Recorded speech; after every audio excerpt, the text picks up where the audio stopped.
Hello everyone, ఈ వీడియోలో అయితే మనం ఆలుగడ్డ పాపడాలు ఏ విధంగా చేస్తారన్నది టోటల్ ప్రాసెస్ అయితే మీకు చూపించబోతున్నాను. ఎందుకంటే ఆలుగడ్డ పాపడాలు అంటే ఇష్టమైనటువంటి ప్రతి ఒక్కరు లైక్, షేర్, సబ్స్క్రైబ్ అయితే చేస్తారని నేను భావిస్తున్నాను. మొత్తానికి చూడండి, ఆలుగడ్డలను తీసుకున్న తర్వాత వాటిని తోలు తీసి మనం ఈ విధమైనటువంటి మెషిన్ సహాయంతో ఇట్లా దానిపైన పెట్టి గీయడం వల్ల ఏమవుతుందంటే మనకు చిప్స్ అన్నవి ఒకటి కింద పడుతుంటాయి.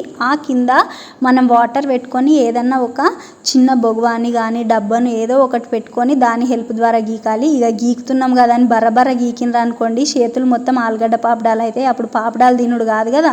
మీ చెయ్యి కనీసం దేనికి కూడా పనికిరాదు. ఎన్ని రోజులు అంటే మినిమం 1 మంత్ పడుతుంది. కాబట్టి చాలా జాగ్రత్తగా, అది ఎట్లుంటుంది అంటే నైఫ్ కంటే ఎక్కువ షార్ప్ ఉంటుంది. కాబట్టే చూడండి ఆ పాపడాలు అన్నవి అంత సన్నగా రావడం జరుగుతుంది. నేనైతే మొత్తానికి ఇగో ఆలుగడ్డల తోలు, చాలా ఆలుగడ్డలు ఉంటాయి కదా, కాబట్టి అన్ని ఆలుగడ్డల తోలు అయితే తీయడం జరుగుతుంది. అన్నిటి తోలు తీసిన తర్వాత వాటిని ఒక వాటర్లో పెద్ద సైజు గుల్ల తీసుకొని ఆ గుల్లలోని వాటర్లో అయితే వేయాలి. ఈ విధంగా వేసి పెట్టుకుంటే మనకి ఆలుగడ్డ పాపడాలు అన్నవి తెల్లగా రావడం జరుగుతుంది. మొత్తానికి ఇగో ఈ విధంగా గీసుకున్న తర్వాత మనం ఈ గీసినటువంటి పాపడాలని వేడి కాగుతున్నటువంటి నూనెలో సలమల మసులుతుంది కదా నూనె, నీళ్ళు అక్కడ సలమల కాగేటటువంటి నీళ్ళల్లో ఎట్లా కాగాలంటే మనం అంటాం కదా బాగా మసలాలని, అలా మసలేటటువంటి నీళ్ళల్లో ఈ యొక్క గీసి పెట్టుకున్నటువంటి పాపడాలండి అవన్నీ వాటిని ఈ విధంగా అయితే వేసుకోవాలి. చాలా జాగ్రత్తగా వేసుకోవాలి. ఇష్టం వచ్చినట్టు పడేస్తే మన స్కిన్ పైన పడి స్కిన్ అన్నది కాలిపోతుంది. కాబట్టి ఎంత జాగ్రత్తగా వేసుకుంటారంటే ఇక అది మీకే తెలియాలండి.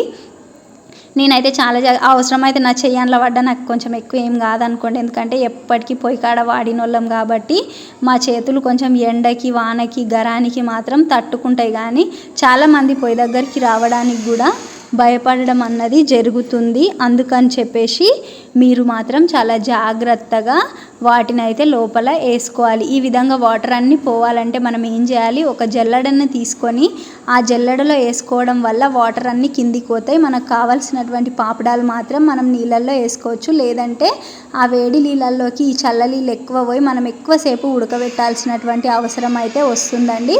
అలా కాకూడదు అనుకుంటే మాత్రం ఈ విధంగా ఒక జల్లెడ హెల్ప్, ఏదో ఒకటి రంధ్రాలు కలిగినటువంటి గుళ్ళని అలాంటివి తీసుకొని మనం దేవేసుకోవాలి. వాటిని దీవేసుకొని ఆ యొక్క బొగాన్లు వేసుకుంటే ఇక అప్పుడు ఆ కాగుతున్నటువంటి నీళ్ళల్లో ఈ అప్పడాలు పడి ఎట్లా ఉడుకుతాయంటే ఇక అసలు ఇక నేను చెప్పుడు అవసరం లేదు, మీరు ఒకసారి చూసేయండి. చూడండి ఎంత బాగున్నాయి, వైట్ కలర్ మంచిగా కనిపిస్తున్నాయి కదా, ఎల్లో కలర్ ఆ కనిపిస్తున్నటువంటివి ఉడుకుడుక్కు నీళ్ళల్లో వేసేసరికి అవి మంచిగా కుత ఉడుకుతాయి. అయితే ఎక్కువ ఉడకబెట్టొద్దు, మరి జర కచ్చా పక్కనే ఉడకబెట్టాలి. వేసిన తర్వాత ఒక 20 నిమిషాలు వాటిని పొయ్యి పై నుంచి మళ్ళీ తీసేసుకోవాలి, సపరేట్ చేసుకోవాలండి. ఇదిగో చూడండి, కొద్దిసేపటికి చూస్తే ఏ విధంగా అందులో బురుగు వస్తుంది కదా.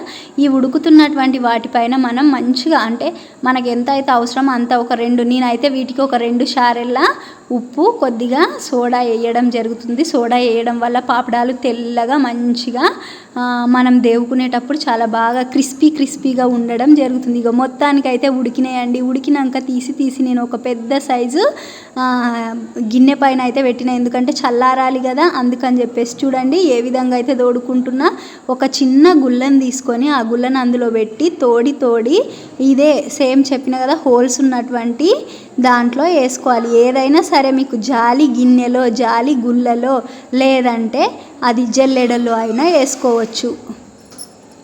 కాబట్టి ప్రతి ఒక్కరూ ఈ విధంగా మీరు కూడా ఈ ప్రాసెస్ని చూసి కంప్లీట్గా ప్రాసెస్ అయితే మొత్తం కంప్లీట్గా ఇవ్వడం జరిగింది. కాబట్టి అందరూ కూడా ఈ విధంగా పాపడాలు చేసుకుంటే మనం బయట కొనాల్సిన అవసరం లేదు. ప్రతి ఒక్కరికి ఆలుగడ్డ పాపడాలు అంటే ఎంత ఇష్టం అనే విషయాన్ని మనం పేరున చెప్పని అవసరం లేదు. అవి తింటుంటే చూడండి, మార్కెట్లో తీసుకుంటే 20 రూపాయలు ఇస్తే 4-5 ఇస్తాడు. అవి పల్లి కిందికి కూడా కాదు. మన ఇంట్లో చేసుకుంటే మాత్రం కేజీకి 20 రూపాయలు ఉంటుంది. అవి తెచ్చి గీక్కొని ఈ విధంగా ఎండబెట్టుకుంటే చాలా రోజులు, 2 సంవత్సరాల వరకైనా ఇవి నిల్వ ఉంటాయి. పిల్లలు కూడా ఎంతో ఇష్టంగా తింటారు. వాళ్ళకి స్నాక్స్గా వర్షం పడ్డప్పుడు సాంబార్కి మనం వేసుకొని తింటుంటే చాలా బాగుంటుంది. ఈ విధంగా ఒక గుళ్ళ పెట్టి ఆ గుళ్ళలో నేను ఈ విధంగా అయితే పోసుకోవడం జరుగుతుంది. మీకు ఈజీగా అర్థమవుతుంది అనుకుంటున్నాను. ఈ ప్రాసెస్ అర్థం కాని వాళ్ళు ఎవరన్నా ఉంటే మళ్ళీ కమెంట్ చేయండి. నేను ఆ కమెంట్లో కూడా మీకు రిప్లై ఇవ్వడానికి ట్రై చేస్తానండి. ఆలుగడ్డ పాపడాలంటే తెలియని వ్యక్తులు ఉండరు, తినని వాళ్ళు కూడా ఉండరు. ఎందుకంటే చాలామందికి బింగోస్ అందులో ఉండేవన్నీ కూడా ఆలుగడ్డ పాపడాలే. మనం బయట కొంటే అవి పిచ్చి పిచ్చి నూనెలో దేవుతారు కాబట్టి హెల్త్ ప్రాబ్లమ్స్ అయితే వస్తుంటాయి.